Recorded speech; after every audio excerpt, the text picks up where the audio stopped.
Hello and welcome to the Great Shrimp Shoal. Today we're finalizing all the things that we need to start our third tank and hopefully get a 20-gallon addition to the shoal off the ground very soon. In the meantime, I have some updates on the proceedings and my two other tanks. Let's get things started right away.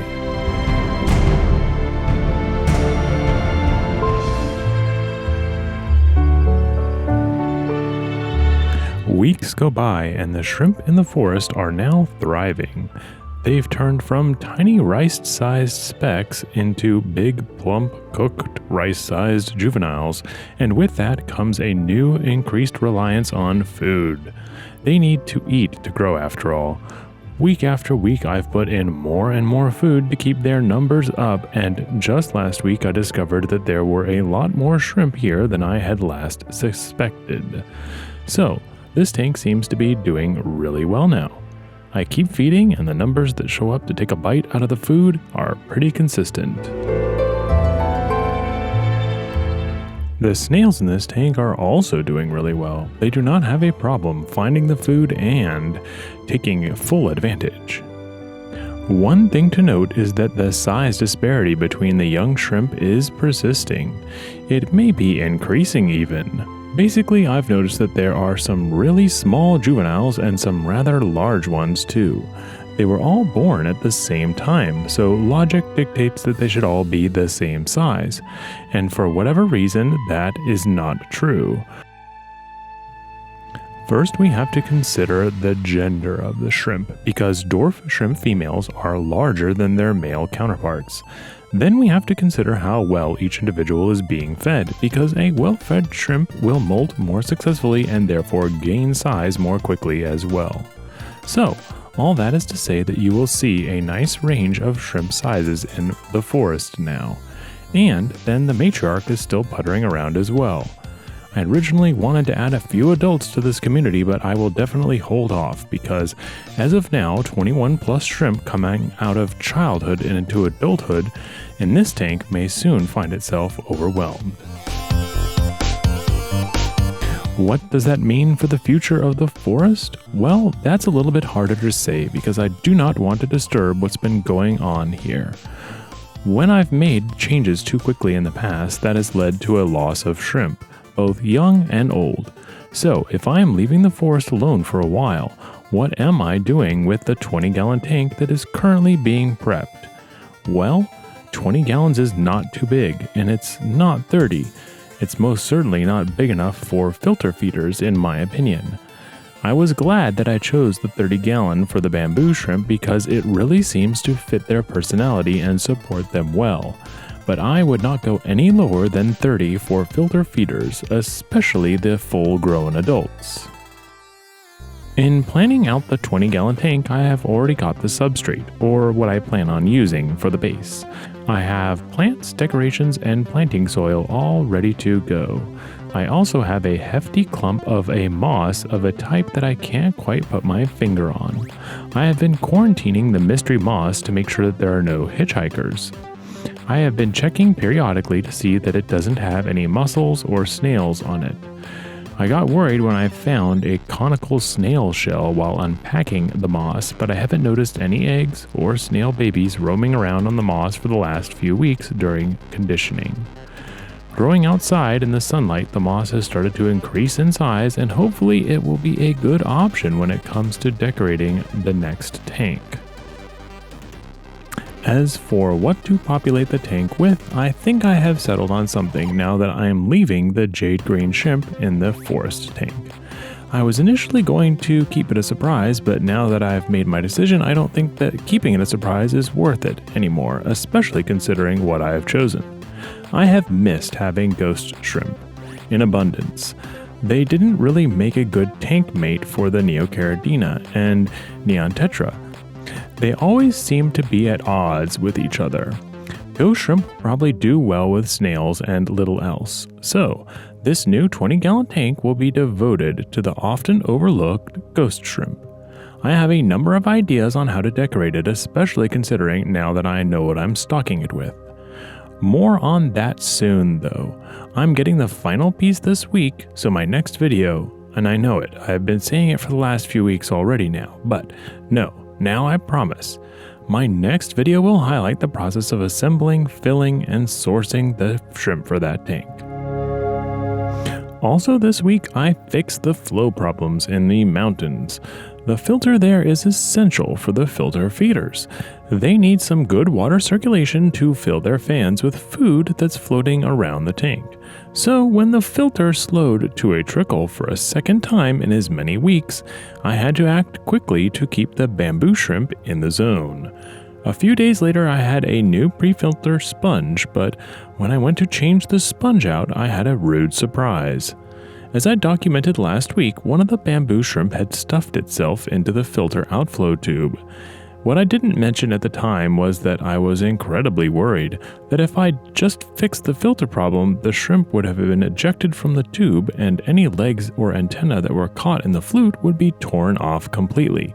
So, I actually spent some time saving him slowly by disassembling the flute. After that, the pre-filter was replaced and the water started to roar again. With the water flow returned to normal, the filter feeders started to celebrate the only way that they know how, with a feeding frenzy. I caught them all over the tank this week, from their old hangouts to party crashing the snowball shrimp's daily feeding session. I've called them the bulldozers of the shrimp kingdom, but this week my bamboo shrimp were like heavy metal groupies running around in a mosh pit. I spotted them crashing over the edges of rock faces, sticking their head into the torrent from the filter returns, dominating the food pellets, tumbling through the plants, and a lot of other stuff.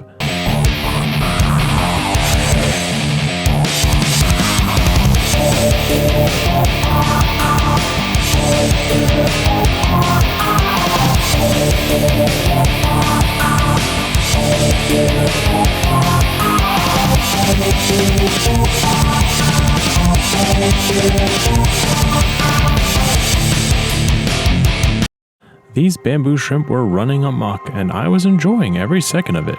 As long as nobody was getting hurt, I think I could let them have a little fun. After all, the current had just come back on after almost 2 weeks of lackluster flow, so the feeding must have been good. I can only imagine what I would be like if I hadn't eaten for 2 weeks. It just goes to show you how much a pre-filter can help or hamper your setup. Over the last year, I have seen multiple anecdotes that pre-filter sponges were incredibly understated and that they could affect your tank in some not-so-subtle ways. Over time, the filter speed did slow down a bit, but I wasn't concerned as it had leveled off. It wasn't until this month that I came home one day to find the filter completely turned off. By then it was too late. After a short while of suboptimal flow, the filter impeller had started to cavitate and produced air in the line. This eventually led to the entire filter shutting down completely.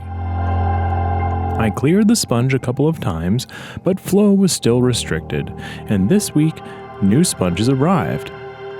Almost immediately, once I put a new sponge on the filter, it sprung back to life at nearly full force.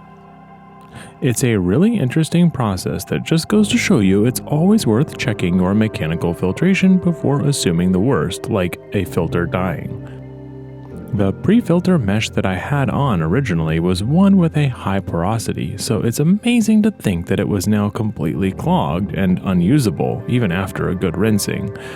Either way, it's important to have a sponge like that on a dwarf shrimp's tank because the standard filter or hang-on back filter and even a canister filter could easily suck in a shrimp and chop it to pieces before you even knew what had happened.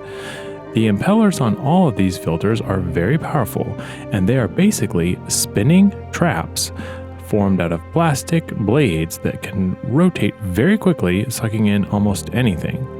So what is up for the rest of the week? Well, I have the form for the centerpiece of the new tank assembled, and I'm pouring the concrete as soon as I get a moment. And I'll include that in the next video, as I don't have a lot of examples of people using concrete as a decorative element in fish tanks.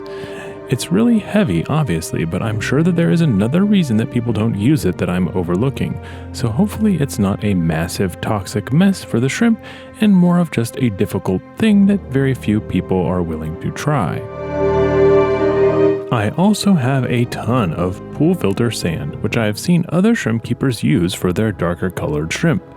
Additionally, I have more of this substrate that's done so well for the plants in the mountains, so I'll be using that for the plants in this new tank as well. Even though most of it is now on the table, even without me having shown you anything on video, I do still have some surprises in store and some things that I'd like to try out in these videos following up on that tank. I can give you a hint though. It involves using a bird cage decoration for the shrimp tank. Intriguing, I know. As for the community of shrimp in the forest, well, they are doing well, but I think that they still deserve a refresh on their tank in the coming weeks. I'd like to figure out what's causing the cloudiness in the water to persist week after week, and I'd also like to trim out and remove a hefty chunk of the rotala that remains for good, returning that tank to a balance of sorts. I haven't yet added cypress pine cones to this tank either, so now seems like a good time to do all of that. As right now, it's just pretty much plants, shrimp, and snails dominating this vista. Thank you guys for showing up, and I certainly do appreciate the company. Check back soon for an update on that brand new tank that I'm making and all of its quirky decorations. I hope that before we meet next you have some sweet shrimpy dreams as always, and I'll see you the next time that you come around these parts. Good night.